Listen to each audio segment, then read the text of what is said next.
Please be aware that this video contains the following: queer as a reclaimed slur, copious amounts of swearing, references to drug and alcohol use, discussion of LGBT+ issues, as well as discussions of mental health and fat phobia. Is this all you want? John's words startled Sherlock out of his silent contemplation, and he looked up in surprise. He frowned, processing John's question. You'll need to be more specific, John. The work, your violin, our friendship, that's enough for you? You don't need intimacy? Love? John Locke, born in 1656, was an English philosopher who mainly studied the idea of the self and identity. He was also very kind enough to give his name to one of the most popular fictional ships of the 2010s. Yep, strap yourselves in because it's another white queer YouTuber here to complain about John Locke. Sherlock Holmes and Dr. John Watson. Although the name John Locke comes from the BBC's adaptation, people have actually been wondering whether there's something more intimate between Sherlock Holmes and John Watson since The Adventures of Sherlock Holmes. And by more intimate, I mean more gay. And with bloody good reason. Both Holmes and I had a weakness for the Turkish bath. It was over a smoke in the pleasant lassitude of the drawing room that I found him less reticent and more human than anywhere else.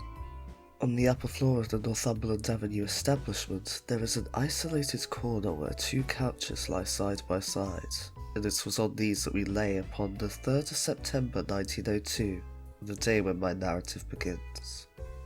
I had asked him whether anything was stirring, and for an answer he had shot his long, thin, nervous arm out from the sheets which enveloped him, and had drawn an envelope from the inside pocket of the coat which hung beside him. So, the scene starts off with Dr. Watson falling over Sherlock Holmes after they had just bathed together in the drying room, lying across two sofas together, and he asks him if anything's stirring. Just to preface, I am a huge believer in readers' response so that your mileage may vary.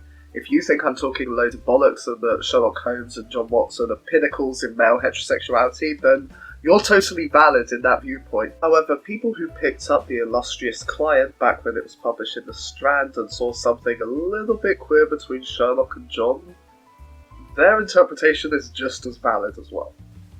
I mean, it's not as if Turkish bathhouses were meetings for homosexual liaisons in Victorian London or anything. Or the fact that Arthur Conan Doyle was good friends with renowned future problematic fave Oscar Wilde, who was imprisoned for gross indecency due to lewd, homosexual acts, and was even thought to have based Sherlock Holmes off of Oscar Wilde because, well, yeah.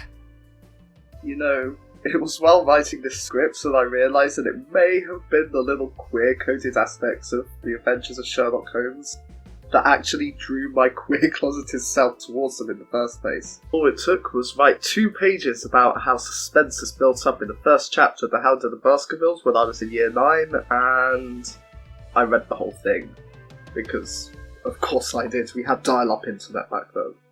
Bram Stoker, creator of Dracula, also hung out with Arthur Conan Doyle and Oscar Wilde, which is completely irrelevant, but I find it cool. Now, in the original canon, there wasn't really any way for Sherlock Holmes to be overtly gay. The Adventures of Sherlock Holmes were originally published as a periodical in The Strand in 1892, and queer representation in the late 19th century wasn't the best.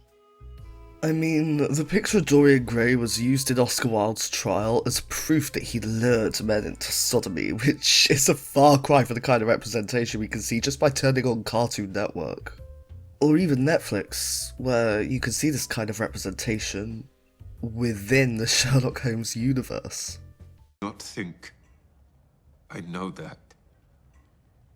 How could I ever compete? Do you not think that watching them fall deeper in love, every touch they shared, every smile, do you not think?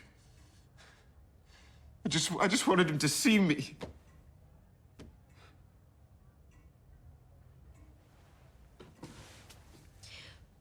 Why did you save him and not her? I didn't make a choice either way, I just acted. Why did you save him and not her? When two people work together for so long, a bond forms, and we were inseparable. Tell me why you didn't save my mom! Because I love him! Because I've always loved him!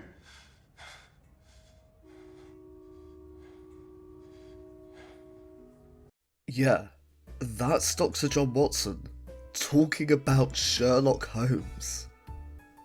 In 2021, we finally have a series with an established canon John Watson in romantic love with Sherlock Holmes, which of course was probably cancelled after one season because fuck anything queer's like, I guess. The only time an overt sexual attraction was shown between Sherlock Holmes and Dr. Watson before then, it was mainly shown for laughs. Brilliant. You've done it, Holmes. What an ingenious deduction. Well done, Holmes. Thank you, Watson. Not at all. Thank you, Watson. Not at all. Thank you, Watson. Not at all. Holmes! Holmes! What in the name of... Holmes, what are you doing, man? Holmes, pull yourself together, man! Control it!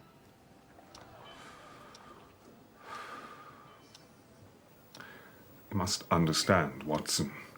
My emotions run very high whenever I solve a mystery. Why, I've never been so shocked in all my life.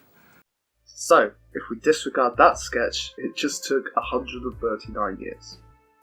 139 years for an overt romantic attraction to be shown between two men, and not just, a little hints and knowing nods, with enough plausible deniability to not upset people that would be upset by a gay Sherlock Holmes. Which brings us to the private life of Sherlock Holmes.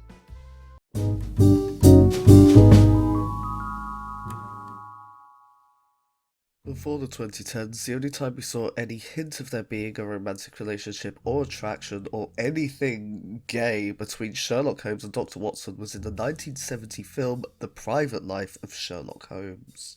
As the title suggests, this film is more to do with Sherlock Holmes as a person rather than any kind of mystery to solve. During a scene in which Madame Petrova requests that Sherlock Holmes impregnate her so that she could have a baby with her beauty and his brains, yeah, that's what she wanted, she approached a few other men previously, but it didn't quite work out. All the arrangements have been made. You will spend 1 week there, madame. This is all very flattering, but surely there are other men, better men. To tell truth, you were not first choice. We considered Russian writer, Tolstoy. Oh, that's more like it. The man's a genius. Too old. Then we considered philosopher, Nietzsche. Oh, absolutely first-rate man. Too German. Then we considered Tchaikovsky. Oh, you couldn't go wrong with Tchaikovsky. We could, and we did. It was catastrophe. Why? We don't know. Because Tchaikovsky... How shall I put it? Women, not his glass of tea. Oh, pity that. Скажите ему, что я очень довольна этим решением. Madame is very happy with her final choice. Madame must not be too hasty. She must remember that I am an Englishman. So? You know what they say about us. If there's one thing more deplorable than our cooking, it's our lovemaking. We are not the most romantic of people. Perfect. We don't want sentimental idiots falling in love, committing suicide. 1 week in Venice with Madame, she goes back to St. Petersburg with baby, you go back to London with fiddle. An equitable arrangement. About my medical history, when you asked me, I neglected to mention one small detail. There is haemophilia in my family. Huh? We're all bleeders. Он говорит, что его семья страдает от гемофилии.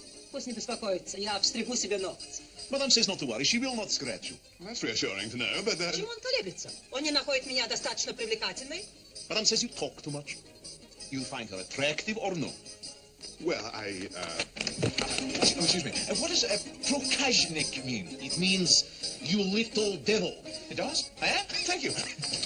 I repeat the question. You find Madame attractive or no? Oh, I find her most attractive. For a woman, that is. In order to get out of the indecent proposal, Holmes decides to use one of the most well-known fan fiction tropes. What if we pretended to be together? Yeah, no problem. Maybe a slight one. You see, I am not a free man. Not free? But you are a bachelor. A bachelor living with another bachelor for the last 5 years. 5 very happy years. What is it you are trying to tell us? I hoped I could avoid the subject, but some of us, through a cruel caprice of Mother Nature... Gets to point. The point is that Tchaikovsky is not an isolated case. You mean you and Dr. Watson? He is your glass of tea? If you want to be picturesque about it. Definitely not hinting at any secret desires there. This is solidified when the horrified Dr. Watson asks why on earth he would say such a thing. Think of the rumours. After all, Dr. Watson is a renowned womanizer, so of course he could have many women over 3 continents testify in favour of his intense heterosexuality. However, when Dr. Watson asks Holmes whether he could provide female character witnesses, we're instead presented with the following. This whole thing's ridiculous. We have nothing to hide. That's what I've been trying to tell you. Let somebody start a rumour. Just one ugly word. We'll sue him for slander. No one would dare. After all, you have an enviable record with the fair sex. Damn right. I can get women from 3 continents to testify for me, and you can get women to vouch for you too, can't you, Holmes?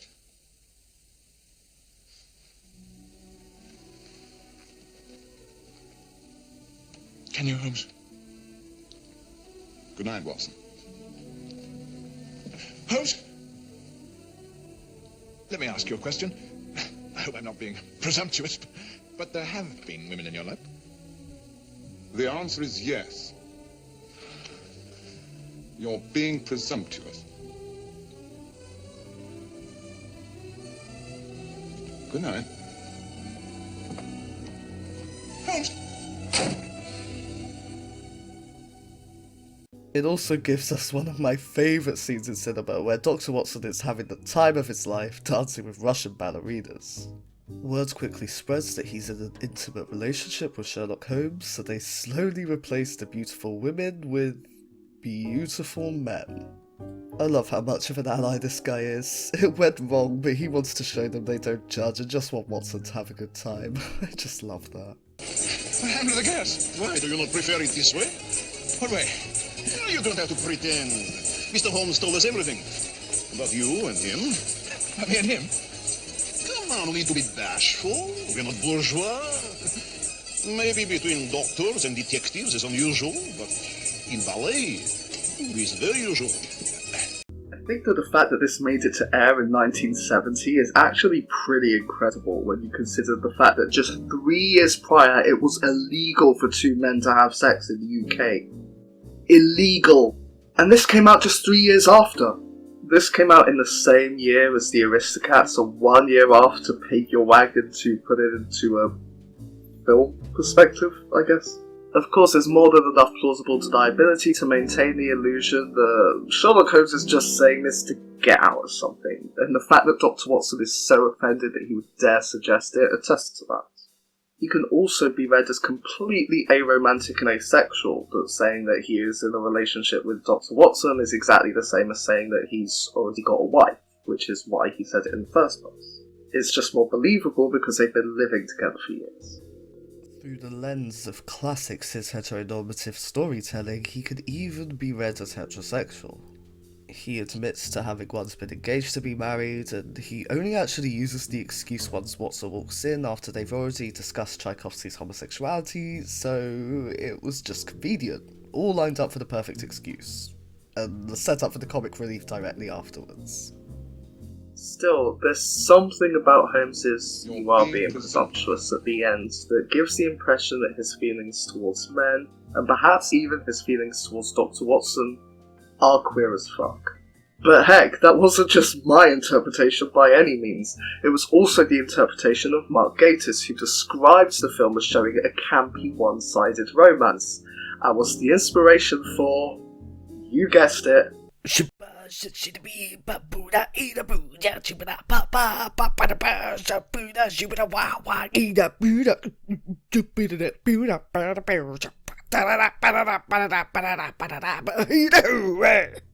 BBC's Sherlock. Okay, folks, strap yourselves in, because I'm one of those nerds that read the stories, binge-watched Jeremy Brett on ITV, watched so many random, terrible, god-awful Sherlock Holmes direct-to-TV films. So, when BBC Sherlock came to screens, I got into the fandom hard. Does anyone remember the Sherlock-themed cafe that opened up in Shanghai? I actually went there. And no, I didn't go all the way to China just for one bloody cafe. I was living in Xiamen at the time as part of my degree, and I have friends that were living in Shanghai, so we just went there while I was visiting them. But we still made the effort to go to this one cafe where I spent an unholy amount on merchandise, including a Jeremy Brett sticker, which I've since lost. I mean, it was 7 years ago and I'm disorganised as fuck. I got this little notebook from there, still unused after God knows how many years. I love these, they're so Chinese. You can see there. Oh, it's not focusing. It's so Chinese. They've got here all these different memes that they stole from places. I bought so many things there. There you can see the little Chinese symbol. And after these random memes I think that they got from Pinterest, it's just cards that you can write recipes on. I bought so many random strange things from this cafe just because. Nevertheless, during this time I was pretty much obsessed with BBC Sherlock, and there are a few reasons as to why I got into this adaptation hard. The Sherlock gaze, where he analysed people and came to conclusions with the tiniest amount of information, the little nods to other Sherlock Holmes stories within the show and on John's blog. Which, in hindsight, was actually a load of crap. The YouTuber HBomberGuy actually has a video where he goes into great detail about how they promise exciting stories, give you cliffhangers, and then don't actually deliver on that. I won't be going into detail as HBomberGuy goes into it greatly in his video, so I'll just pop a link in the description below. But, despite all the fun murder mystery aspects of this adaptation, there was another reason why I found myself drawn to BBC Sherlock.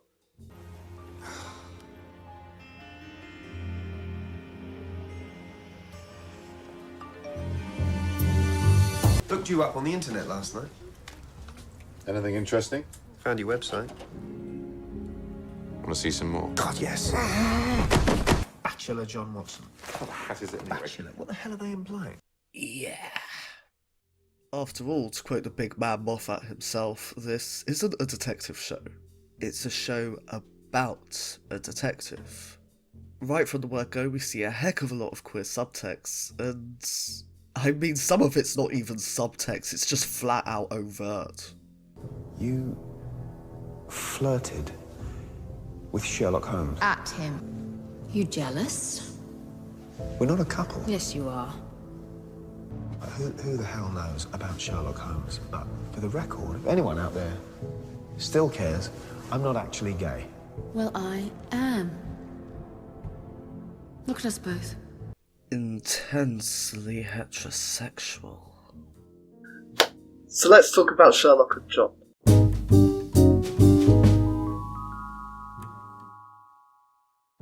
Pretty much right from the word go, we're given an incredibly queer-framed depiction of John Watson and Sherlock Holmes. This time it's not just lingering stares, which a lot of people will complain, but what about male friendship representation? Does everything have to be gay?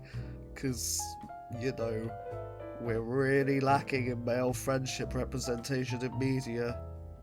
Really lacking in it. Rather than Tumblr seeing two relatively attractive white men look at each other for 2 seconds and thinking, yes, they're destined for one another, within the universe, the concept of John and Sherlock being more than just friends is treated as a running gag. What do you think then, Dr. Watson? There's another bedroom upstairs if you've been needing 2 bedrooms. Of course we'll be needing 2. Oh, don't worry, there's all sorts around here. Mrs. Turner next door's got married ones. Sherlock. Anything on the menu, whatever you want, free. On the house for you and for your date. Do you want to eat? I'm not his date. I got a candle for the table. It's more romantic. I'm not his date. Girlfriends, boyfriends? Well, as I was saying, dull. You don't have a girlfriend then? Girlfriend? No, not really my area. All right. Do you have a boyfriend? Which is fine, by the way. I know it's fine. So you've got a boyfriend? No. Right, okay. You're unattached, like me. Fine. Good.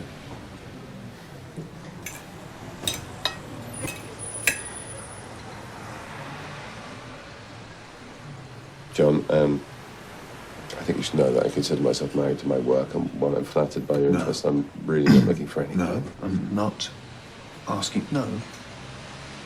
I'm just saying, it's all fine. Somebody loves you. Well, if I had to punch that face, I'd avoid your nose and teeth too. I am really sorry. You know, my friends are so wrong about you. You're a great boyfriend.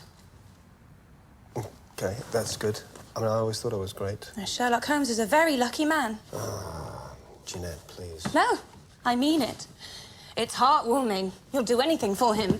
And you can't even tell your girlfriends apart. No, I'll do anything for you. Just tell me what it is I'm not doing. Tell me. Don't make me compete with Sherlock Holmes. I'll walk your dog for you. Hey, I've said it now. I'll even walk I don't have a dog. No, because that was the last one. Okay. Jesus. I'll call you. No. Okay. What do I say? What do you normally say? You've texted him a lot. Just the usual stuff. There is no usual in this case. Good morning. I like your funny hat. I'm sad tonight. Let's have dinner. You look sexy on Crime Watch. Let's have dinner. I'm not hungry. Let's have dinner. You flirted with Sherlock Holmes. At him. He never Now, replies. Sherlock always replies to everything. He's Mr. Punchline. He will outlive God trying to have the last word. Does that make me special? I don't know, maybe. You jealous? We're not a couple. Yes, you are. There. I'm not dead. Let's have dinner.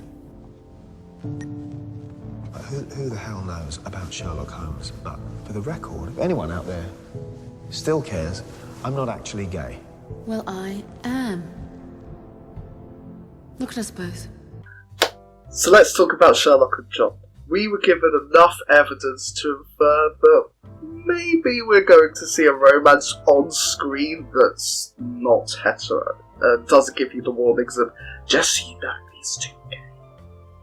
There is a plethora of intimate moments between Sherlock and John which have been well documented, to the point that news stories focusing on media were picking up on the sheer amount of queerness. On the website TV Tropes, which documents tropes in media, which I also find super helpful for just double checking things you might have missed, not only is there a whole page dedicated just to homoerotic subtext in Sherlock, which normally takes up a small paragraph in other TV shows, but they also showed the homoerotic subtext per episode. Every episode.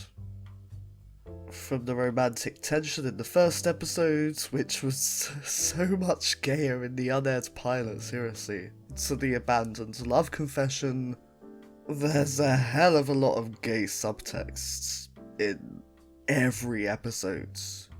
Which, even on other super queer shows that have whole pages, I've never come across this before. Essentially, the Johnlock conspiracy had legs.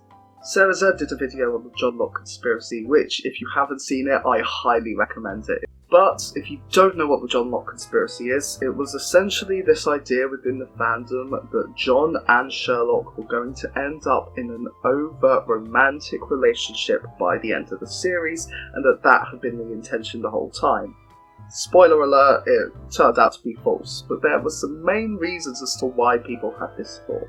Number 1, the sheer amount of homoerotic subtext between Sherlock and John, as well as the running gag of them being in a relationship. 2. The fact that writers and showrunners kept trying to get the audience to guess what was going to happen next, especially Arwell Wynne-Jones, who kept telling the viewers that everything that you see within a scene is there for a reason and nothing was placed by mistake. 3. The fact that Stephen Moffat and Mark Gatiss often said that they weren't going to be doing things in shows only to then turn around and do it anyway. The murderer was me! What? You explicitly told us at the beginning of the show you weren't the murderer! That's right! It's a twist! No, it's a lie. A lie is not a twist. And 4. The fact that Mark Gatiss himself is gay, so he's an openly gay writer who said that the inspiration for BBC Sherlock was something that he described as a campy one-sided romance. And the fact that they're creating a show with the same characters as The Secret Life of Sherlock Holmes. They even used the same joke. Oh, you may think this is funny, but we're both in the same boat. We must take desperate measures. We must stop this talk. Maybe if we got married, then they'd really talk. I need to get some air. We're going out tonight. Actually, I've got a date. What? To where two people who like each other go out and have fun. That's what I was suggesting. No, it wasn't. At least I hope not. Where are you taking her? Cinema. Ooh, dull, boring. It's fanfic. It's essentially fanfic. It's modern AU, which is what makes the rest of this video so painful. We'll get into fanfiction later. For now, I just want to take John and Sherlock and the idea of them being in a relationship and just put that to one side for the moment and have a look at how the show addresses canon queer characters. And no, I'm not going to include Moriarty in this because he was never explicitly queer, only queer-coded. I'm talking about the out loud and proudest, or at least the ones the writers made overtly canon gay. And as Sherlock only said Moriarty was gay because Moriarty at the time was trying to lead him to think that while in character was Jim from IT, I don't count that. We're done with hints. Fuck plausible deniability. I want things super gay. I'm also not going to be included anybody that was only present on John's blog but didn't actually exist within the show, so sorry Pietro and Beppo, but you don't count for this one. Just as a heads up, for this section I'm going to be focusing entirely on authorial intent and what the writers were actually trying to say with these gay characters. So while your interpretations may be slightly different, and they're totally valid, I just want to look at what the authors were trying to say with this. So, who is actually queer in Sherlock? Let's have a look in order.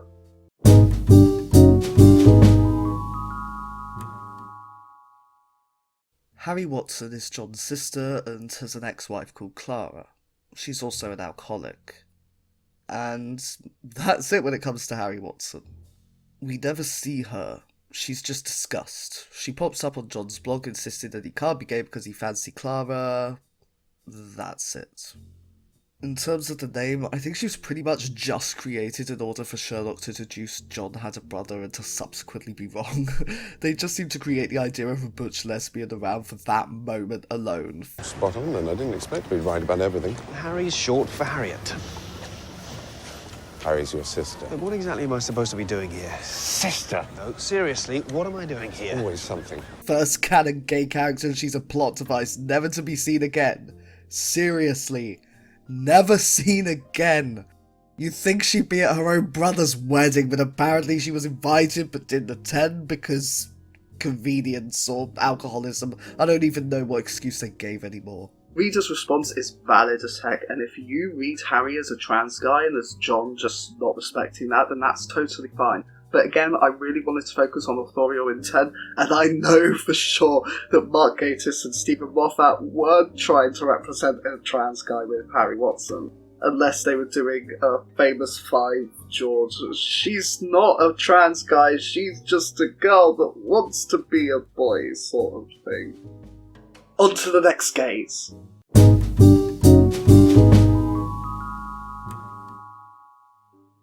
Does anybody even remember these two minor characters? I'm starting to think that the writers didn't really give a shit about the gays.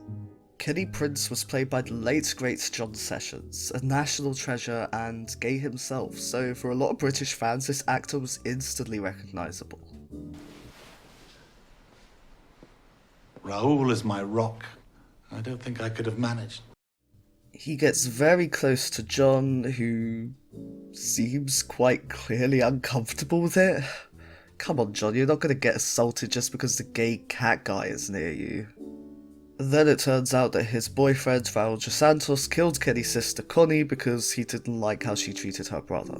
Nope. It was revenge. Revenge? Who wanted revenge? Raoul, the houseboy. Kenny Prince was the butt of his sister's jokes week in, week out. Virtual bullying campaign. Finally, he had enough. Fell out with her badly. It's all on the website. She threatened to disinherit Kenny. Raoul had grown accustomed to a certain lifestyle. No, wait a second. What about the disinfectant, then, on the cat's claws? Raoul keeps a very clean house. You came through the kitchen door, saw the state of that floor. And that's it. That's all we see or hear from these two. Are you noticing a pattern? Like, gay people are instantly forgettable. Genuinely nothing else to say about these two because that's literally it for them. Oof. Which brings us to the moment you've all been waiting for. Time to address the nipple-clamped elephant hanging from suspension ropes in the middle of the room.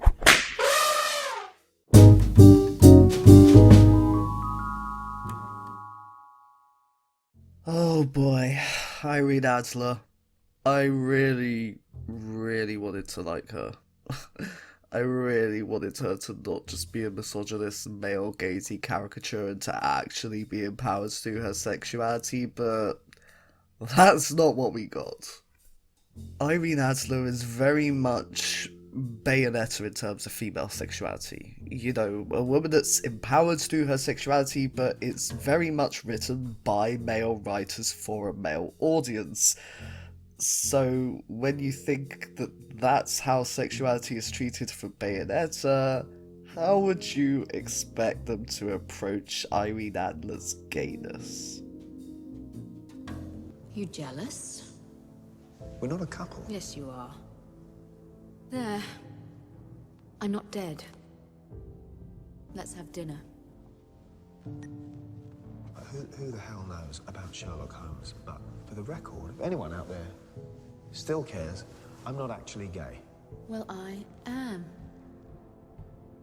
Look at us both.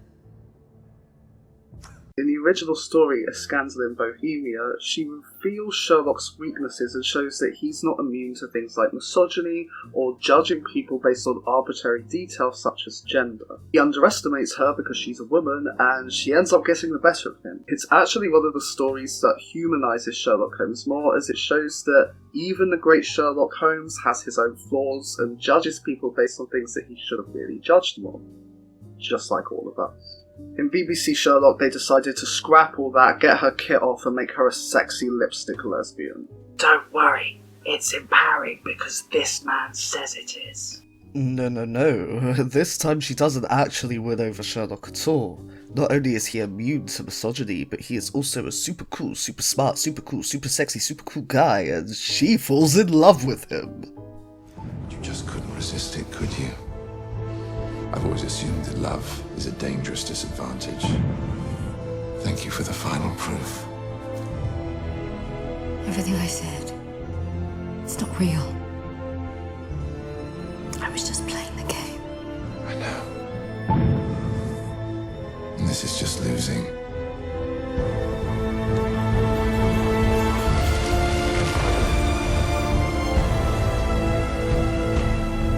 Are you expecting me to beg? Yes?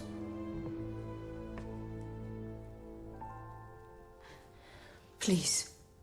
They made damn sure to show that even lesbians can't resist this Gary Stew. And while bisexual lesbians are valid as heck, we all know that Moffatists aren't really up there when it comes to queer discourse, so they weren't really trying to show the fluidity of sexuality and the more, wow, Sherlock's so amazing, even lesbians can't resist him. I'm not actually gay. Well, I am. Oh, Irene Adler, you deserve so much better than what they gave you. There's also Kate, who's implied to be a lover of Irene Adler's, so I'll include that now, but her purpose is literally just to act a bit femme fatale and then collapse, so great on that one. Nah, works for me. Everything works on you. This is the point in the episode where many content creators would pour a huge glass of wine to show how utterly exasperated they are with the text at hand. I'm not really a wine drinker, so I figured I'd go for something a little more on brand for Sherlock Holmes. So let's summarise the canon quiz! We have a lesbian couple that we never see, a gay couple that are there to just be a villain and a creepy cat-obsessed gay stereotype, and a sexy, naked, lipstick lesbian who thank goodness was cured of her lesbianness by Mr. Mary Sue. Given that this was how queer people were treated in canon, this was kind of why I had really lost hope of any proper queer representation in Sherlock. Even if one of the writers is a cis gay man that at one point played a trans Oh no. Oh no. I just wanted to point out as well that the part in the original film directed by Almodovar was actually played by a trans actress named Antonia San Juan. And in the stage adaptation they thought Mark Gatiss would be ideal, what the fuck? But just to backtrack a little, the canon gay characters within Sherlock only existed in the first half of the entirety of Sherlock. After that, queer folk were just completely forgotten. This was also the same time that the Johnlock conspiracy came out. A while at the time, and even now, it was showed as a load of rabid fangirls that couldn't accept that their two attractive white men were going to kiss on stage. There was actually a lot of egging on involved.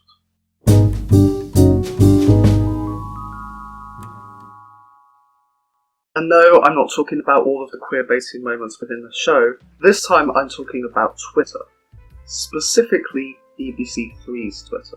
To those of you not residing on Turf Islands, or to those of you that haven't paid your TV licence, don't worry, I won't tell.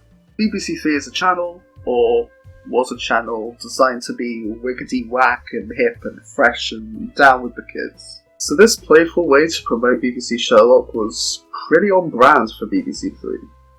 All of these that you're seeing on screen right now, they're adverts. Now, at the time, so many people were enjoying the whole, hey, BBC Three Twitter ships Johnlock just as much as we do, but we have to take out our little Sherlock magnifying glasses and have a look at what's really going on here. The BBC Three Twitter isn't run by a member of the fandom that's excitedly airing how much they ship Johnlock through an official social media. This is run by an advertising team to advertise BBC programming, and in this case, to advertise Sherlock. Someone in a marketing team was paid to tweet this. Someone was actually paid to tweet a picture of Mary Morstan looking through Johnlock fanfiction tags in order to advertise Sherlock. This wasn't Netflix, which took it on after, or another country trying to promote Sherlock to its specific country's fan base, like the Korean adverts that focused entirely on Johnlock and their relationship, painting it almost as some kind of romantic drama. This was the BBC actively promoting a show on its first release by queer-baiting the audience. If you're not aware, queerbaiting is when you go what if and dangle gayness in front of a queer audience only to go, nah, we don't want any of that gay shit, and do a 180 no homo towards the end. I do personally believe that the Johnlock scenario was queerbaiting. There were far too many romantic tropes used between the two that it went beyond a running gag of, isn't it funny people actually think they're gay? But to use it as advertising, to actually queerbait the audience, to advertise the programme, this is just taking the piss. Having the BBC promote Sherlock by pushing Johnlock to the front and centre only to pull a no homo at the end is kind of like your boss telling you that there's a pizza party, and then when you go there it's actually a load of faxing to do, and then everybody else is saying to you, why did you even think there was going to be pizza? Obviously they meant outdated technological advancements, and then it's always bloody faxing, even though you just want one slice of pizza. It gets really frustrating to hear, why does everything have to be gay, and what about male friendship representation, as if there isn't a shit ton of male friendship orientated media as it is. As if dangling, they're totally gonna be massively queer together and taking it away wasn't bad enough. The writers also teased the fans. But this time it wasn't in the Twitter sphere. This time it was in universe.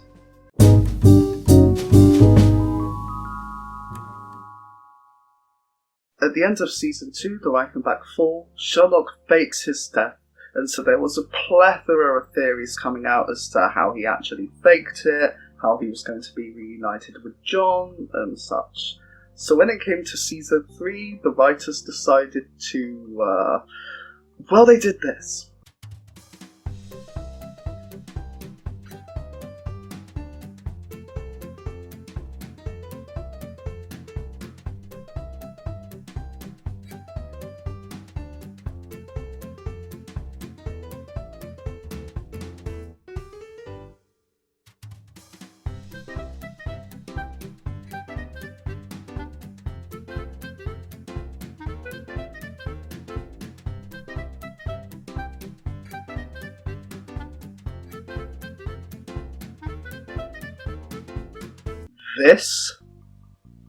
This is when shit got personal. The Empty Hearse was the name of the season 3 premiere, and was also the name of a fan club dedicated to theories on how Sherlock stayed alive. They're a Sherlock fan club because they're fans of Sherlock, the guy, but also, Sherlock is the name of the series, so do you get it? It's us. It's supposed to be us. Within the fan club, we see a host of people that are all supposed to be dorky anorak loser types, as well as 2 key people. Anderson, and this shipper right here, who wasn't given a name. Just as a little glossary, although I'm pretty sure that if you got this far into the video then you're aware of this, a ship is a relationship within a piece of fiction, and a shipper is somebody who is a fan of that particular relationship. So, while most people think of shipper and imagine people writing fanfiction and creating fan art, if you enjoyed the will they won't they between Tim and Dawn in the office, secretly hoping they'd end up together, you may well be a shipper yourself. But before talking about the unnamed shipper, let's talk about Anderson. Before growing a beard in a Sherlock-obsessed induced frenzy, Philip Anderson was previously only known for... She's German. Rache. German for revenge. She could be trying to tell us Yes, something. thank you for your input. Never mind that, we found the case. According to someone, the murderer has the case, and we found it in the hands of our favourite psychopath. Not a psychopath, Anderson. I'm a high-functioning sociopath. The username is her email address, and all together now, the password is... Rachel. So we can read her emails, so what? Anderson, don't talk out loud. You lower the IQ of the whole street. We can do much more than just read her emails. God, this gif was used relentlessly within the Sherlock fandom whenever someone had a bad take or an anti-Sherlock take. Can I just pause to have a little rant about what bullshit this scene actually was? In case you didn't know, in the original story, A Study in Scarlet, the letters R-A-C-H-E are scrawled above the body of a wealthy German named Enoch Treber. The scrawling is then assumed to have meant to be Rachel by Lestrade, only for Sherlock Holmes to say Rache is the German for revenge, so don't lose your time looking for Miss Rachel. And, spoiler warning, it was deliberately put there as a red herring, which Holmes figured out straight away. So, in the BBC's A Study in Pink, they flipped it. It wasn't Rache, it was Rachel all along, which at the time I was thinking, oh cool, they flipped it. But here, they're basically calling the original twist that Arthur Conan Doyle came up with IQ lowering. Anyway, Anderson from the beginning seemed to exist just to be mildly antagonistic, and in the fandom, Anderson was treated as the butt of jokes, the one to reference when you want to call someone ill-informed or annoying. Shut up, everybody! Shut up! Don't move, don't speak, don't breathe. I'm trying to think. Anderson, face the other way. You're putting me off. What? My face is? Everybody quiet and still. Anderson, turn your back. Oh, for God's sake. Get back now, please! Come on, think quick. And now he represents us. Subtle, Loftus. Subtle.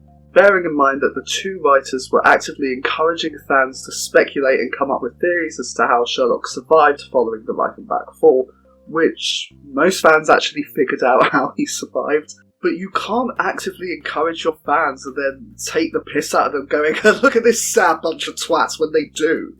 Even George R.R. Martin spoke about the frustration of people sharing theories in an internet era, meaning that it's hard for twists to shock people and there's a temptation to change a twist once it's figured out. And hey, while D&D may have royally fucked up the ending of Game of Thrones, at least they didn't have a bunch of friendless degenerates going, "Oi Daz, did you forget about the Iron Fleet?" Not only is Anderson the butt monkey of Sherlock, the president of the Sherlock fan club, but we actually have another theorist featured. This is one with shipping on the minds. Although Anderson was a shipper as well. Shortly before the fan club scene, Anderson rambles his own theory to Lestrade, and of course he had to have a moment where Sherlock kisses Molly because, you know. If you speculate theories, you're definitely a shipper, right? Only sad losers want two people to fall in love and kiss, which is why every single movie of my childhood certainly didn't have a heterosexual subplot. I mean, for fuck's sake, I've seen way too much of this. So at this point, we're just positively starved of anything remotely queer. Anderson's ship is heterosexual, so we get to see a full-blown snog. Lovely. But a ship is treated wildly differently when that ship happens to be queer. While this is what we get when we see Anderson telling his theory to Lestrade, when it comes to the queer shipper, we get...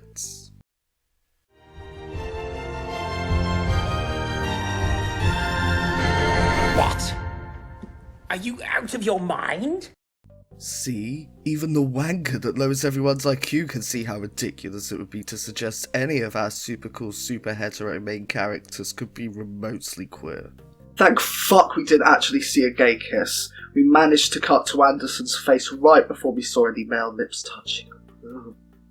As you've probably guessed, the unnamed shipper played by the wonderful Sharon Rooney is meant to represent all female fans who wanted two men to kiss within their show. So, let's have a little chat about casting. Sharon Rooney is an amazing actor with a heck of a lot of comic ability. She played Miss Atlantis in the recent Dumbo remake, but is also one of the main characters in a comedy called Zapped, featuring a pretty average bloke being zapped into a fantasy sword and sorcery world. Sharon Rooney plays a wannabe soothsayer called Barbara, and, well, she's just amazing in the role, okay? The runes have spoken, but I can categorically say that nothing of note will happen today. Well, of course, the rune for nothing is quite similar to the one for massive explosion. And while I could make a video that's just one long love letter to Sharon Rooney's acting abilities, especially her work in comedy, I wanted to talk a little bit about the role she's most well known for, and the role that I first discovered her in.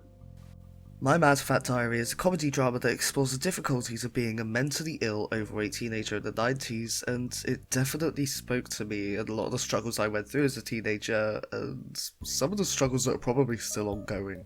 Now, while many of you have figured out that I'm mentally ill, you probably won't have realised that I'm fat. I wasn't always the chiseled Adonis you see before you today. Between the years of 2003 and about 2007, I looked like this. Seeing Sharon Rooney play an autobiographical character that was going through a lot of the struggles that I was going through, all while she looked like me, or at least did at the time, it felt like I was actually being seen for the first time in media. Even to this day, I still get a little bit anxious about eating in public. To paraphrase my Mad Fat Diary, if I go out and get Cola chips, people look at me and go, of course the fat bastard wants Cola chips, that's how he got so fat. However, if I go and I just have a plain salad, they're going to be looking at me and going, who do you think you're kidding, mate? You didn't get that size just by eating plain salads. You're going to go home for that cream cake chaser, aren't you, you pork pie, fat-ass, lard-ass bastard? Even when Sharon Rooney first heard of my Mad Fat Diary, the first thing she thought was, is this what I'm going to be known for? Just for being fat? And while she is immensely talented and absolutely hilarious, in an interview with The Guardian, she said she always knew she'd never get cast as Cinderella, but always a fairy godmother or the ugly sister. The casting choice here was such that they deliberately wanted a fat girl to play the queer fangirl, because of the assumption that if you're fat, then it's due to some kind of moral failing, and those that are in fandom culture are fat because we either don't know how to take care of ourselves due to the lack of intelligence, that we never get out, so therefore don't exercise, or just order takeaways because we can't be seen in public, or just as a way of trying to show us as ugly. If you want to make a character ugly, just show them as fat. Simple as. If it wasn't the talented Sharon Rooney playing the unnamed shipper, it probably would have been some other fat actress. I mean, how else are you going to show that the viewers that noticed all the romantic tropes that you wrote into the show are actually pathetic losers for noticing what you wrote? They have to be fat, of course. I only stay this size so that people will know at first glance that I'm deeply pathetic. I mean, how unfair would it be for somebody to have to get to know me before they realise I'm a twat? Incidentally, the only character to actually be fat within the original Arthur Conan Doyle canon is Mycroft. But of course they couldn't make Mycroft fat. Don't make me order you. Apart from that one episode where the whole fat Mycroft is just a huge joke about how much he eats. But apart from that one long fat joke that turned out to just be Sherlock's dream. Yeah, they did and then I woke up and it was all a dream ending. I can't believe we thought this was a good show. But apart from one dream sequence, they couldn't possibly make Mycroft fat. Mycroft can't be fat. He's smart, and smart people don't get fat. And they especially don't see anything disgustingly queer when you put romantic trope upon romantic trope upon romantic trope between two male characters, right? But they sure did write a heck of a lot of romantic tropes, didn't they?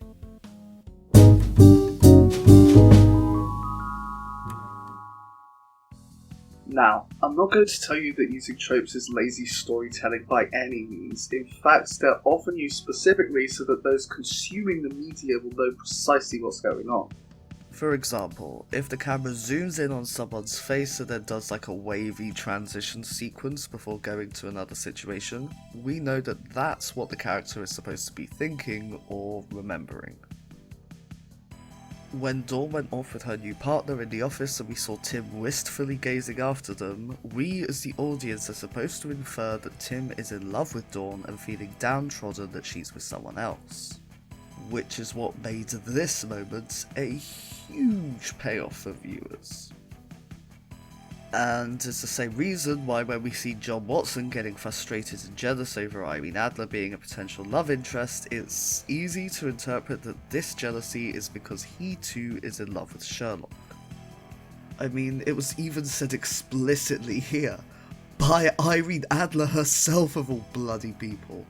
He will outlive God trying to have the last word. Does that make me special? I don't know, maybe. You jealous? We're not a couple. Yes, you are. Which is also why this scene looks like a botched love confession. John, there's something I should say. Something I've meant to say always, and I never have. Since it's unlikely we'll ever meet again, I might as well say it now. Sherlock is actually a girl's name. I was going to tell you that I love you, but you're married and with the kids along the way, so it's probably best if I don't. We didn't get the Johnlock payoff that they've been building up to for years, but we did get Sherlock's secret sister, who's actually smarter than everyone. Remember Redbeard? He wasn't a dog, he was actually Sherlock's best friend as a child that drowned in a well. Casting? Who the fuck has time for auditions when we've got Martin Freeman's turf wife to play John Watson's wife, Stephen Moffat's kid playing child Sherlock, and of course, ex-Benedict Cumberbatch's parents are playing Sherlock's parents.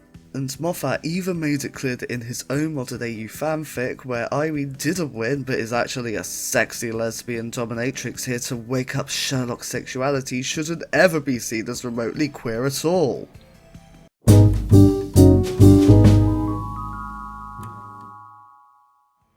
In an interview with The Guardian back in 2012, and God, I hate referencing this turf newspaper so much, but there's very little in the way of British media that doesn't have an occasional hate rank over trans people.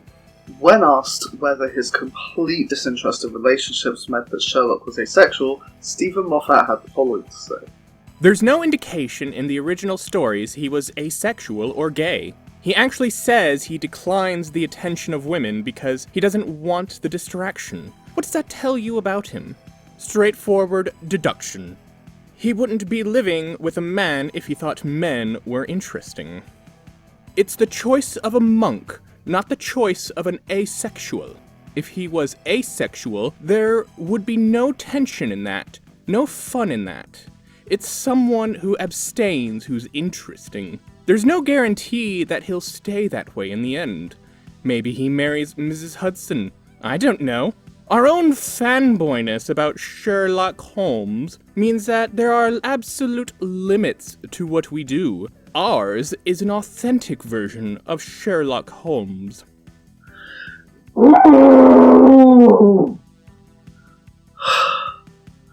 Oh, no thank you, I've got a video to finish.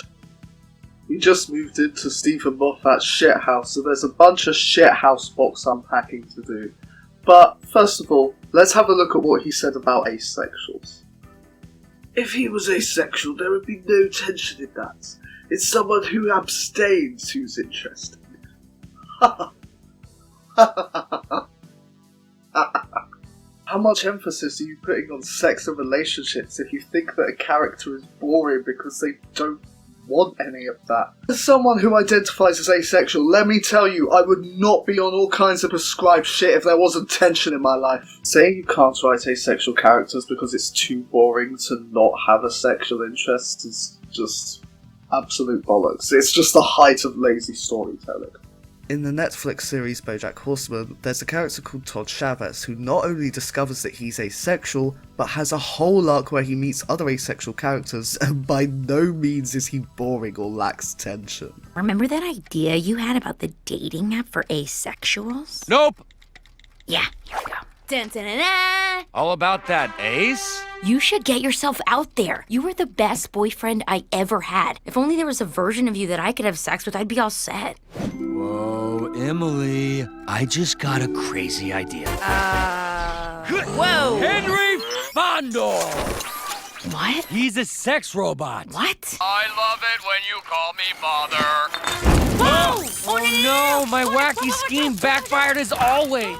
Many very well-written characters have been confirmed to be asexual either overtly in universe, or have been expressed to be asexual by the writers, actors, or anyone else involved in the show outside of the universe. So, to say it's not possible because it wouldn't be interesting is just Stephen Moffat showing he doesn't know how to write male characters without some horrendously misogynistic sex symbol for him to struggle to abstain from. Seriously? This was your alternative to daring to show someone being a little bit queer? I mean, as we mentioned, she's supposed to be a lesbian, but it's okay because she's only a lesbian because it's sexy for men. And, as discussed, she's cured of her terrible queerness by Mr. Asexuality would make me boring, so thank fuck they both end up heterosexual in the end. Is this what he means by not being boring? Is this really more interesting than being asexual? Out of my head, I am busy. Moffat's glaring acephobia to one side for just a second. What the fuck was that he said about his interpretation being the most authentic fanfiction? Our own fanboyness means that there are absolute limits to what we would do. Ours is an authentic version of Sherlock. Authentic? Authentic? How the fuck is Sherlock having a murderous sister that he plumb forgot about, the Hound of the Baskervilles being a weird gas that causes hallucinations rather than an actual trained beast being used to scare people away in a Scooby-Doo-esque fashion, Moriarty being mentioned as the main antagonist in the first bloody episode, and the whole concept of a mind palace remotely authentic to the original Arthur Conan Doyle script. In the books, you're actually able to figure out what's going on with Dr. Watson's accounts of the case, rather than give him a Sherlock gaze where we see his encyclopedic knowledge that us mere mortals are worthy of even remotely understanding. The Hound of the Baskervilles is the most well-known Sherlock novel, and the first one that I actually read. It's full of twists, turns, siblings not actually being related, threats, blackmail, and it's all littered like little breadcrumbs for you to follow as you're going along, rather than whatever the fuck this is. This man. Only this man could have the self-important cojones to say that his male gaze fantasy Mary Sue fanfiction of Sherlock Holmes is the most authentic, but making him anything other than heterosexual would be boring and wrong. All your friends and family playing fanfiction characters and turning parts of the original canon completely on its head is authentic as fuck. Whereas the concept of John and Sherlock having a little smooch? Unacceptable! Doesn't matter that literary scholars have considered Sherlock Holmes to be potentially queer for about a century now. Stephen Moffat understands way more than any of those wankers. He said so. And if you think anything seems remotely gay, well, you get to be the punchline in one of the episodes. Remember, your queer interpretation is a joke compared to the great Moffatist fanfiction. They do seem to forget that that's what BBC Sherlock actually is. It's a fucking fanfiction. It's Sherlock fucking Holmes. It's not original. It's a fanfiction. They said that they were fans of the original books and they decided to make their own version in a modern alternate universe. Which is what makes their attitude towards fanfiction so fucking hypocritical.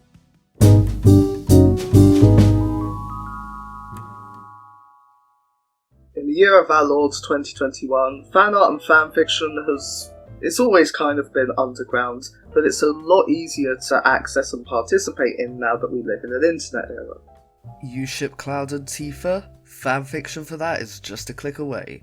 Korra and Asami? Boom, get your fix here. SpongeBob and Squidward? Fuck. Yeah. Fan art and fanfiction, especially gay fan art and fanfiction, has been produced as early as the 1970s. The first gay ship to come into popularity being Captain Kirk and Mr. Spock from Star Trek. There is a story that when confronted with the concept of fan art, Leonard Nimoy said to William Shatner, "It's you and me, Bill, fucking." The validity of that story is suspect at best, but it shows how far back this goes. Heck, Star Trek fanfiction is where we first came across the term Mary Sue. With the popularity of the romantic tropes within Sherlock and the will they won't they Johnlock situation, it wasn't long before news stations actually started picking up on it, which is quite interesting because before then you wouldn't really see queer ships outside of Tumblr or Webkins or Neopets. As the Johnlock ship started to come on mainstream, people became more aware of the online fan art and fanfiction that before was just kept in online underground circles. And as soon as people got a whiff of degenerate gay art online, talk show hosts couldn't wait to get their grubby little mitts all over it. World's unfunniest man, James Corden, came under fire in 2016 for presenting fan art to Kristen Ritter for the sole purpose of mocking the artists who created it. That's amazing. Yeah. Well, we thought we'd play a little game where we have got some fan art here, and I want you to, we found on the internet, and I want you to see if you can guess. Is this real fan art? This is real fan art that we found, and I want to see if you can guess who the people are, okay? So, who do you think that is? Richard Gere. Richard Gere? Richard Gere? Pharrell with, like, lots of hair and a... Pharrell with lots of hair. I can tell you it's Morgan Freeman. Oh, that doesn't look like So you're both very close. You're both very close. What about this one? Who do you think this might be? David Mamet, without doubt. Bearing in mind that many of these artists are young, just starting out, and some of them are even children daring to show something they created online. Only to then have that mocked internationally by a man I could only describe as comedy's answer to a just ham sandwich, ready salted crisps and bottle of water meal deal at Tesco's. And this isn't even risque shipping fan art. These are just portraits. This all happens 4 years after Johnlock fan art was paraded in front of actors in order to mock fans for daring to see a queer ship in one of their favourite shows. Fan art and fanfiction was also something that was ignorantly disregarded by Stephen Moffat as gay porn. You created a dominatrix, Irene Adler, that you decided was a lesbian for nothing more than male fantasies, and you're disregarding fan art as gay porn. I mean, for fuck's sake! Thank you. Graham Norton was the main culprit in forcing actors to react to fan-made works when fans didn't give permission for their works to be shown, and they weren't even credited for it. On your show, you do lots of internet-y things, and there's a weird thing, I don't know if you've seen this, when a television, big science fiction like the Lord of the Rings is the same, and obviously Sherlock's the same, where people like to do fan art. Yeah. They love a bit of fan art. Yeah. And they've printed out some Keep lovely... it clean, Graham. Keep it clean. It's cleanish. No, it won't. Yeah. This is a lovely one. This is just Watson and Oh, that's Sherlock. fine. That's fine, yeah. That's There's a Mills and Boon. yearning in Watson's face, though, isn't there? Yeah, it's pretty It's like, yeah. I wish you'd kiss me. That's fine. Yeah, that's rather nice. That's this nice. one, he has kissed him. That's fine. That's a bit Japanesey. Yeah, that's fine. This one... Where's this going? Come on. This one... It goes as far as you like. I might show just... That's wrong. That's wrong. You have to... Fans don't want actors to see this kind of work. They just want to share with other fans, not have someone say that's wrong on national television while shoving it in the faces of those that work on the series. It's something fans were aware of, and definitely something that fans found humiliating, to put it lightly. It's not easy to enjoy something in underground queer circles only to have it brought to light and overtly mocked. And no, Graham, being gay yourself doesn't make it okay to do this shit to other queer folk. But even Graham Norton, in his cheeky sex is funny because it's naughty, carry on queering, campy attitude, can't hold a candle to what happens with Caitlin Moran and the incidents at the British Film Institute.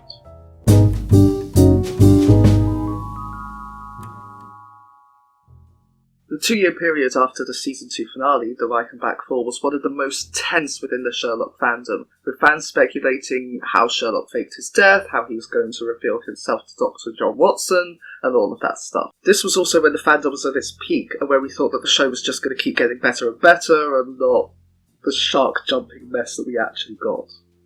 There was a 2-year wait after the Reichenbach Fall finale, and the fandom was absolutely abuzz in the direct lead-up to Season 3. And 1 month before, in December 2013, there was an event at the British Film Institute where Caitlin Moran interviewed the writers and actors of Sherlock.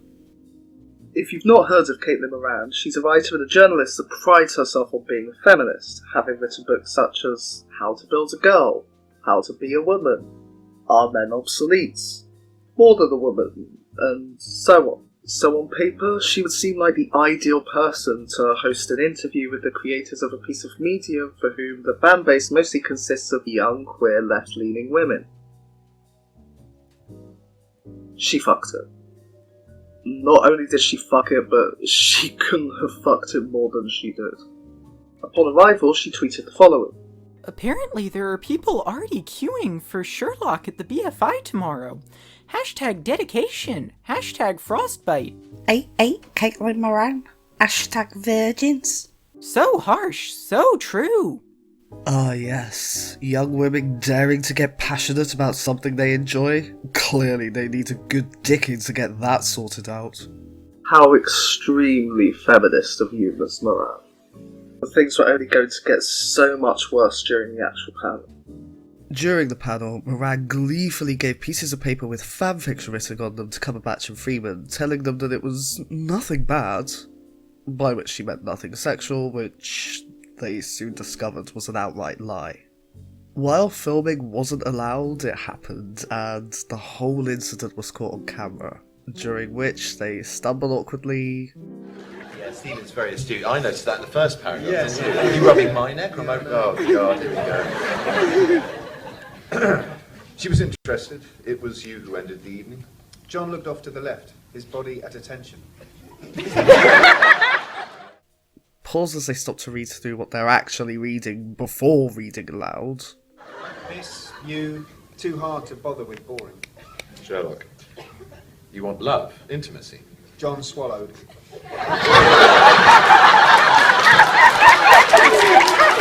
And then they had a cup of coffee.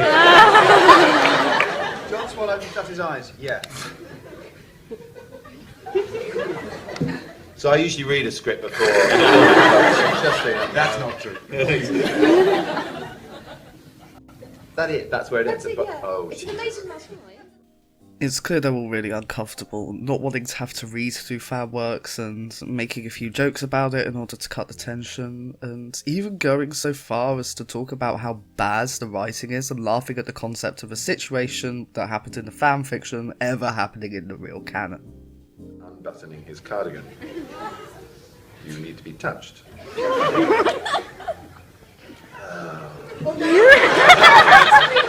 It wasn't. Let me. He says let me. He pushed John back against the wall, moving in for the kiss. Their mouths crushed together. Oh, I mean, Jesus. Shall we just leave it here? It was so much better in my head. That's the problem. No, this is coffee sequel to tea. Sorry, I just. Is there a punchline? Is there something you want to say after we read this? Are we ruining the joke? No, absolutely not. No, this was the great bit, and it's really not, is it? I think we should. Yes, it is. In the suspense of your imagination. I'm so sorry. There's nothing rude happened to it. It's just a very, very clumsily written last line, and it just made me laugh a lot. Sorry. It does contain the word musky scent. Yeah. And closers. I'll do the last time here. It actually ends with, but surely he could provide a reasonably satisfying experience. That was the idea of this whole portion that was written with that being the last triumphal line. But yes, I'm very sorry. That all worked out so much better than It's just a point. I mean, fans could do what they like, but there's a point. We do what we do with it, and that's the fun we had with our fiction of it. Is to point out that that is ludicrous in our universe of this storytelling.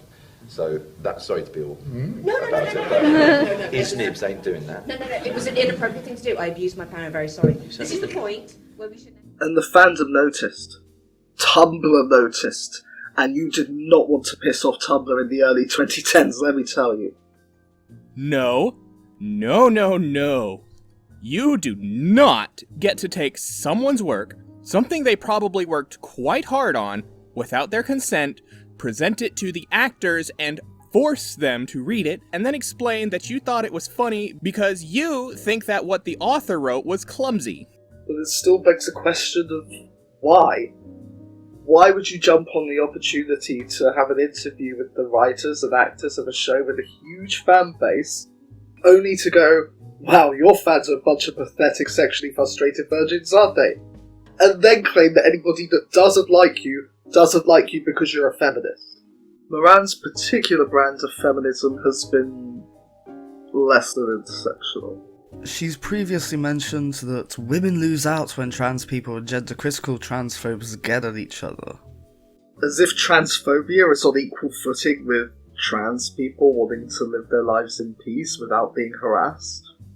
And she says that trans women are women when it suits her, only to support former writer and full-time transphobe J.K. Rowling because it's good to support women as long as they're cisgender, heterosexual, white and rich regardless of their bigotry. She also supported Lena Dunham, who is another person that seems to wear the feminist label only when it suits her, and said she couldn't give a shit when it came to the lack of non-white representation in a show set in a city with a population of over 2 million black people. It seems Caitlin Moran is only supportive of women if they're women like her. And this didn't pass the Sherlock fandom by. Most were, or are if they're still in the fandom, left-leaning women and definitely picked up on the misogyny in Moran's actions as well as the misogyny surrounding the whole situation in general. While many people on Tumblr vented their frustrations with Moran's stunt, the user Fireplum wrote an open letter to Caitlin Moran where they outlined succinctly the misogyny behind her actions.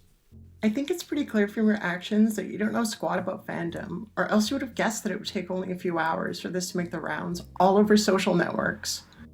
No one in the Sherlock fandom has been spared the video of this public lynching of a fan's writing. And this isn't like Charles Dance doing a dramatic reading of 50 Shades of Grey on television. True, fanfic can be found on public platforms, but that doesn't mean it's fair game.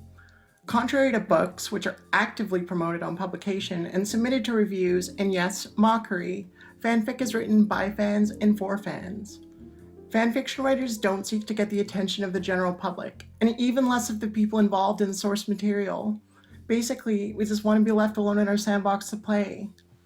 I'm sure you know what you did wasn't illegal. But what you fail to realize is that it was cruel.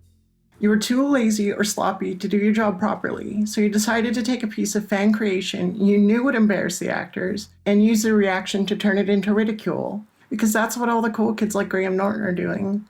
You didn't stop and think for a second of how the author of the piece would feel, because that's not what you do, Caitlin, is it? Up there on your Olympus of edginess and pseudo-intellectualism, you don't give a flying fuck who you offend, and especially not the nerds sitting at the table near the rubbish bin in the cafeteria. I've been wanting to write an essay about the misrepresentation of fangirls for a while now, but I'm tired, to be honest. I've already posted thoughts on the subject, and others have written about it too, better than I could have. And in the end, it all comes down to one simple thing: misogyny. Making fun of fangirls for being too emotional while giving sports fans a free pass is misogyny. Using the same glasses-wearing, inhaler-wielding, plain-looking stereotypes of 90s sitcoms on fangirls while geeks are hailed as the new hipsters is misogyny. And passing off erotic fanfiction or fan art as immature and grotesque in a society that still struggles to accept female self-stimulation as normal and natural, as opposed to male masturbatory practices, is misogyny. Yes, Caitlin, yesterday you helped perpetuate misogyny. I don't care if you're just trying to be funny and clever. I don't care if you supposedly read fanfic yourself. I don't care how bad you thought that particular extract was. If you had picked the most gag-worthy example of weeping cock purple prose, I wouldn't have cared either. That is not the point. The point is that you just added a nice shiny brick to the wall of dumbing down, stereotyping, and ultimately undermining female assertiveness and desire. Congratulations. If you're going to make a career based on feminism, then you best practice what you preach and you're doomed to reap what you sow. Despite Fireplum saying that Moran's actions weren't illegal, an IP lawyer has actually confirmed that reading somebody's work without their permission with the intent of humiliating them may actually be illegal under UK law. It's also worth noting that Caitlin Moran, being a well-known journalist that's paraded as a feminist, then abusing her position in order to engage in queer-phobic misogyny, actually gives way for the cisgender men that she was interviewing to also engage in the same behaviour. I mean, if Caitlin Moran is fine with it, then surely it's cool, right? Which is why we have Benedict Cumberbatch saying that it's ridiculous for such a thing to happen. It's just a point. I mean, fans can do what they like, but there's a point. We do what we do with it, and that's the fun we had with our fiction of it, is to point out that that is ludicrous in our universe of this storytelling. Mark Gatiss laughing at the wording and agreeing that the last line is terribly written. Sorry, there's nothing rude happened to it. It's just a very, very clumsily written last line, and it just made me laugh a lot. Sorry. It does contain the word musky scent. Yeah. It actually ends with, but surely he could provide a reasonably satisfying experience. That was the idea of this whole portion that was written with that being the last triumphal line. But yes, I'm very sorry. Caitlin Moran even notes that she's abused her position and still doesn't see how any of this would go wrong. His nibs ain't doing that. No, it was an inappropriate thing to do. I abused my power, I'm very sorry. This is the point where we should now throw it up into the audience. Imagine being a fan and putting your work out there only to have it grabbed by a scandal-hungry journo and mocked by people that you admire. We don't have to imagine, as the writer of the fanfic, Mildred Bobbins, said precisely how she felt about the situation. When asked on Tumblr what she would say to Benedict Cumberbatch and Martin Freeman about the situation, she said the following. To Martin and Benedict, I would say, I am so sorry you had to do that. It must have been very uncomfortable, and I'm absolutely mortified my work was shown to you. It certainly wasn't done with my permission. I write for myself and my friends in fandom. It was never intended to be shown to you, let alone to be shoved down your throats. For the record, that work was taken out of context and was set years after the reunion, but it doesn't matter, you shouldn't have had to see it anyway. To Caitlin, thank you for spoiling something I found joy in. Thank you for humiliating me, taking my writing out of context without permission, belittling it, and using it to embarrass actors who I deeply admire. Thank you for tainting the one thing that sometimes gets me through the day when I have two screaming kids, someone's drawn on the wall in their own poo, and I have to drive through peak hour traffic yet again because my husband's forgotten his glasses for work. Thank you for that support, Caitlin. As I said earlier, I hope Caitlin Moran understands that she was hurtful and unprofessional, that in fact she used her position of privilege to belittle and humiliate, and that she leaves us in peace to enjoy what we enjoy. And lastly, as I also said earlier, what gets me is that this is probably the only interaction I will ever have with these two actors. I'm not going to go to a premiere. I'm not going to watch the filming. I probably won't ever go to a convention. I'm not going to send them fan mail. I don't even reblog paparazzi photos. I certainly don't send them links to my fics and ask them to read them. I just want to sit here at home enjoying the show, buy their DVDs, pay to see their movies, and share my love of it all with other fans, minding my own business. So that's it. The one bit of contact I have with them, and it's about humiliation and mockery. Thank you so fucking much, Caitlin Moran. Smiley face. On the bright side, I cannot get over the wonderful outpouring of support and all the lovely words people have sent me, not just from this fandom. You're all so kind and lovely. Thank you, XO. This was just an ordinary person, trying to find something enjoyable and harmless in a world that's increasingly difficult for the average working Joe, let alone one with kids, and that just happened to be fanfiction. Normally when people hear fanfic writer, they imagine sexually frustrated, conventionally unattractive girls, desperate to insert themselves into their favourite universe. The most notable of which being 50 Shades of Grey, which, as most people know, started off as a Twilight fanfiction. However, far more writers are actually coming out and saying, hey, I used to write fanfiction and that was how I got into writing in the first place. Marjorie M. Lill, who wrote the best-selling Monstrous series, said that she started out writing X-Men fanfiction. Seanan Maguire, creator of the immensely popular Spider-Gwen Ghost Spider, also started out, you guessed it, writing fanfiction.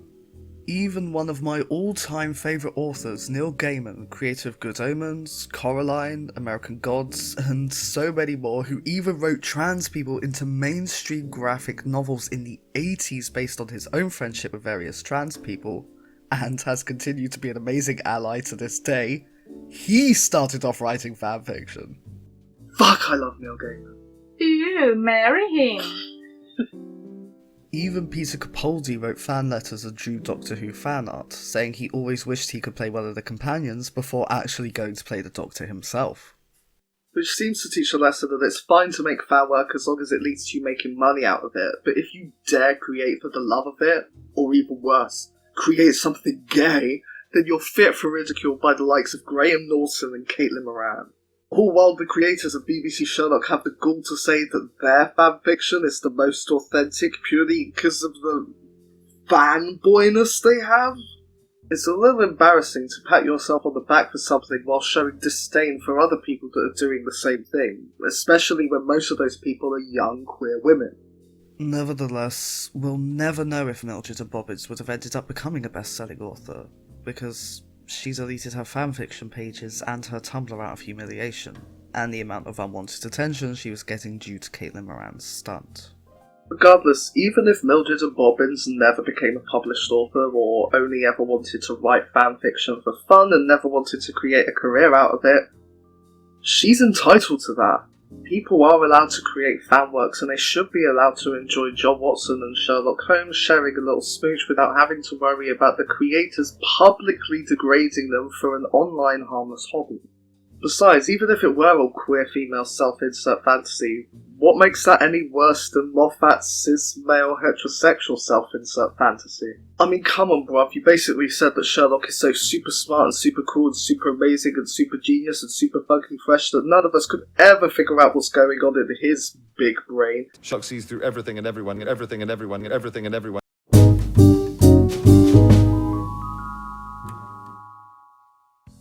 All in all, the pipeline from queerbaiting material to writing fanfiction that fixes that seems more like a vicious circle. If you queerbait your audience through romantic tropes and even advertising the series as something with queer overtones and then don't deliver, you'll end up with fan art and fanfiction to try and deliver on some of the promises you made but didn't go through on. To then parade around this fan work to mock the viewers and fans who have helped make you so popular, going so far as to create a character within the show as a way to demonstrate how pathetic you find the people that are giving you money? That's incredibly low. Like Justin Bieber spitting on his fans over a balcony low. Don't spit on your fans. Especially not your queer fans, because we get enough shit as it is. When the one comfort you have becomes a hostile place, that can become very difficult when the world is already hostile to you just for being who you are. Or if you're just somebody struggling to get by in a capitalist world and at the end of the day you want to slip into the comfort of imagining two boyfriends solving crimes together. Hopefully the fallout from BBC Sherlock and the fact that it went from one of the most beloved shows out there to one treated with embarrassment and disdain should be enough to teach future writers and showrunners that it's probably not worth trying to publicly humiliate and degrade your fans for daring to enjoy the thing that you created. Okay, I'm ready.